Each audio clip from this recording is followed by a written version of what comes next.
Welcome. Thank you for exploring yet another avenue on the path of the seeker with me. Today we are going to cover something that's a bit personal to me. I'm going to scrape the very tip-top of the subject known as universal symbolism, or archetypes. We are surrounded by symbols every day. Undoubtedly, this will be the first in what will be eventually several videos on this topic. I've been keeping track of my dreams and reading oracle cards since my early teens. Even as I explore classic archetypes and symbols today, I find even more depth and meaning in them. Universal symbols, called archetypes, go back to time immemorial. When man first started writing, it was with symbols, not letters. We call this type of written language pictographs. Letters are a type of symbol, but they symbolize sound and not entire concepts. As you can tell from these Hebrew pictographs, the different symbols didn't just represent sounds, but entire concepts. An archetype is a universal symbol. When we look up the definition, we find this: a very typical example of a certain person or thing, an original that has been imitated, a recurrent symbol or motif in literature, art, or mythology. As you can tell, this suggests that there are recurrent symbols. How can all of us, despite being in different parts of the world and parts of different cultures, have the same symbols and attribute the same meaning to them? Carl Jung coined the term collective unconscious to explain why this information lays dormant in every human mind. The part of the unconscious mind that is derived from ancestral memories and instinct common to all humankind. There is a vast part of the human psyche that is unknown to us in our waking conscious state. That part of us, the unconscious, operates our body without us having to think about it. Unless we have a medical condition, we don't usually have to remind ourselves to breathe. We don't have to think about the blood circulating through our body parts. All of that is run by the unconscious. The collective unconscious is the part of us that is tapped into a universal part of humanity. We are all connected to the collective unconscious, so when we see certain symbols or characters, we automatically have a feeling of familiarity. Here are some examples of archetypes. The hero. We all know the story. In fact, it's so common that Joseph Campbell wrote a book called A Hero with 1,000 Faces, which synchronizes all the major myths across the planet into one storyline. This is the person who leaves their ordinary life to do something extraordinary, becomes transformed by it, and returns to the life he once lived changed. We will be examining the Joseph Campbell's hero's journey more closely in an upcoming video. There are also more abstract archetypes, such as the dualistic concept of light and dark.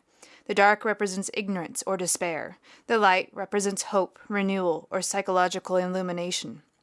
These types of concepts run through all the myths and greatest stories we've ever encountered throughout every culture from the very early days of humanity.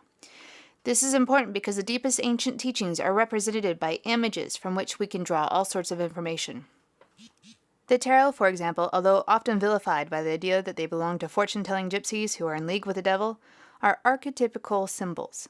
All of us can generally agree upon some of the meanings of the images. The first 22 trumps, called the major arcana, are ancient archetypes. They date to at least the Middle Ages, but there's a chance that they probably existed prior to that in some area. The most common that we see, the Rider-Waite Tarot, was issued in 1910. There have been numerous updates to the concept since then, including this year's Good Tarot by Colette Baron-Reid. On the path of the seeker, and as you inevitably pay attention to your dreams, you will come across these universal symbols called archetypes. For me personally, having experienced incredible synchronicities with symbolism and dreams that I've had validated in the outer world at a much later date, archetypes are a fact. I tend to think that my higher self, my soul, speaks through archetypes. It's as though the spoken language does not exist in spirit, so the best way to convey messages are through symbols and images. Language, as we know it, may only have come about because we perceive that each of us is separate, and we need to communicate in order to thrive. If we could communicate mind to mind, it would make more sense that it would be in symbols, with their associated feelings, which are more universal in nature.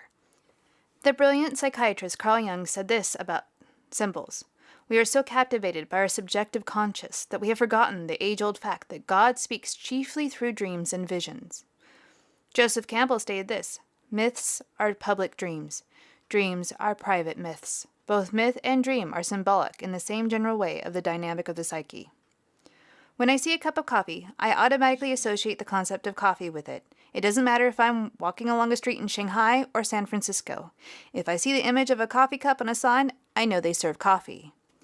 That's how symbols work. Yes, some work on a subconscious level, but only if you leave them in your subconscious and focus on material pursuits. At the same time, you can become lost in seeing symbols everywhere and become quite batty. Just like with repeating numbers like 1111, You have to practice moderation and balance to find the real meaning behind these archetypes in your personal life. I will leave you with this important statement from Edgar Cayce. Dreams are today's answers to tomorrow's questions. If you enjoyed this video, please subscribe.